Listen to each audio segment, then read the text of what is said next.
Hello everyone, আজকে হলো 20 November. আজকের মেজরের পিক্সেল ডুরপ কোডটি কি চলুন আপনাদের দেখিয়ে দিই।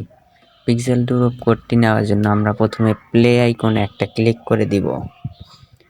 প্লেতে ক্লিক করার পর আমাদের সামনে চলে আসবে মেজরের পিক্সেল ডুরপের সবগুলো কোড। আমরা এখান থেকে কোডগুলো বসিয়ে নেব। প্রথম কোডটি হলো 14 নাম্বারটি আপনারা নিয়ে নেবেন। তারপর আপনারা এখান থেকে 6 নাম্বারটি নিয়ে নেবেন। 6 নাম্বারটি নেওয়ার পর 3 নাম্বার কোডটি হলো 11, 4 নাম্বার কোডটি হলো 5। ওকে, 14, 6, 11, 5। ধন্যবাদ সবাইকে। তো ভিডিওটি লাইক করবেন এবং একটি কমেন্ট করে জানিয়ে দেবেন। চ্যানেলটিকে সাবস্ক্রাইব করে পাশেই থাকবেন। ধন্যবাদ।